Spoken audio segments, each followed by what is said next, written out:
శ్రీ లలితా సహస్రనామ స్తోత్రంలోని 468వ నామం వజ్రేశ్వరి. మంత్రస్వరూపంలో శ్రీ వజ్రేశ్వర్యై నమః. ఈ నామం నుండి మన యొక్క శరీర విజ్ఞానానికి సంబంధించిన అమ్మవారి నామాలు మనలను వరుసగా అనుగ్రహిస్తున్నాయి. మన శరీరం సప్త ధాతువులతో కూడి ఉంటుంది. అవి చర్మము, మాంసము, ఎముక, రక్తము, మజ్జ, మేధస్సు, శుక్రము.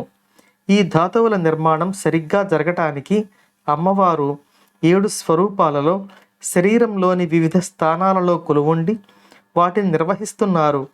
ఈ 7 దేవతలే కాకుండా ఆ దేవతల యొక్క పరివార దేవతలు, వారిని పూజించే విధం, ఆ దేవతలకు సమర్పించవలసిన ప్రసాదం అంతా ఈ నామాలలో కూర్చబడ్డాయి. ఈ దేవతల యొక్క అనుగ్రహం మనపై ప్రసరిస్తే మన శరీరం దృఢంగా ఎటువంటి అనారోగ్య సమస్యలు లేకుండా ఉంటుంది.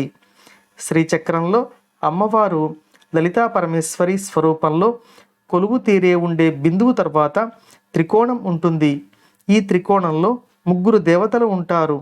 వారు మహాకామేశ్వరి, మహావజ్రేశ్వరి, మహాభగమాలిని. ఈ నామంలో మనం మహావజ్రేశ్వరి దేవిని కీర్తించుకుంటున్నాం. ఈ నామం నుండి వరుసగా కుండలిని మార్గంలోని ఏ చక్రముల దగ్గర అమ్మవారి ఏ స్వరూపాలను ధ్యానించాలో తెలియచేస్తున్నారు.